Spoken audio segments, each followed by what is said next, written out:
美军搞分布式杀伤链，打算化整为零，而美国媒体称，就这么干也难不住送快递的东风小哥。各位网友，大家好，我是周小飞。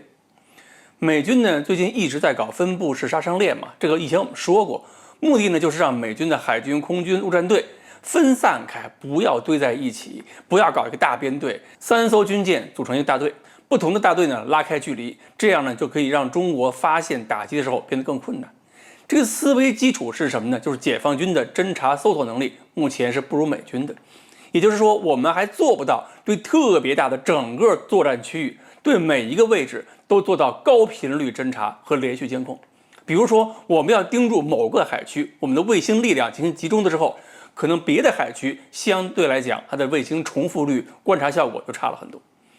那么如果美军把打击力量从南到北沿着整个第一岛链先分散开，一直到南海，那么解放军发现目标的时候，可能是在某一个重点区域会发现美军作战力量的一小部分，但是其他部分呢，利用导弹的射程、隐身能力，还可以在必要时集中火力向我们开火。而美军不一样，美军的侦察卫星数量远远比中国多，而且呢，他们在外围，我们在台海作战的话，美军只要盯死不大的作战区，就能把解放军对台作战的主要战场看得很清楚，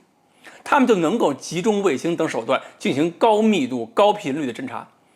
我们的主要力量和重要节点，美国人通过这种侦察方式可以很容易掌握，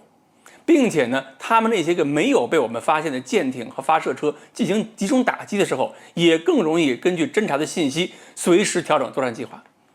也就是说，美国人还在利用战场感知方面的不对称，利用这个优势，并且在一段时间之内呢，这个优势可能还会持续保有。但是美国的一个媒体福布斯这个网站呢认为了，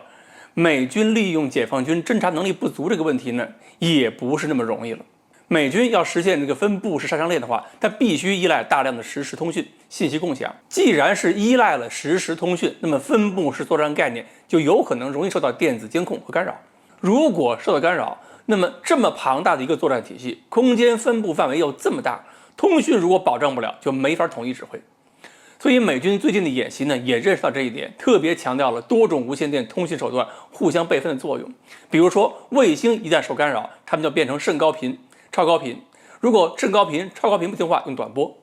另外呢，他们也担心，如果被迫使用多种通讯手段互相备份的话，是不是有一些频率就有可能容易被中俄监听到，特别是短波。并且呢，他们担心美军的位置通过位置暴露之后，马上中俄就可以根据这个位置发射弹道导弹。从福布斯的文章来看呢，美军的实战意识还是蛮强的，每做出一个决策之后，都会考虑到继续做风险评估。不过呢，福布斯担心的事情恐怕还不是美国遇到的主要问题，因为解放军要为东风快递解决目标定位问题，依靠的手法恐怕也不仅仅是无线电监听这么简单。首先，我们要意识到，很多大国都有超远程的预警雷达，比如说天地波、超视距雷达。这些雷达呢，它们的雷达波发射到大气层、电离层的时候，经过反射向地面、海面反射，然后呢发现目标之后，而目标反射信号呢也同样是按照路径往回走，也经过电离层反射被雷达接收到。所以呢，就相当于把这个大气电离层当成镜子挂在天上，这样我就能够通过这个镜子看一看被地球遮挡住的几千公里外有什么动静。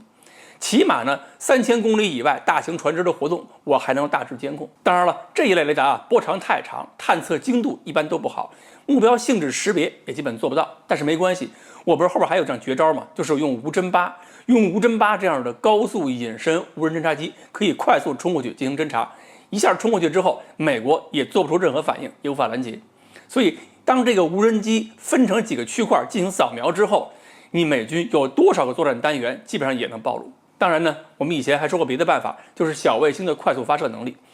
根据需要，我可以向战区送一批短寿命的侦察卫星，形成星链，在这个小区域内也可以实现高密度快速重返。这些方法呢，就算是对地面隐藏的导弹发射车威胁不大，但是敌人的水面舰艇可就没法躲了。其实呢，大家想想也很容易明白，东风快递现在这么大名头，怎么查清送货地址这种事儿，我们会想不到吗？好，关于美军的分布式杀伤链作战思想，还有中国的侦察能力，我们今天呢就分析到这里。欢迎大家继续关注我们的栏目，我们下期再说。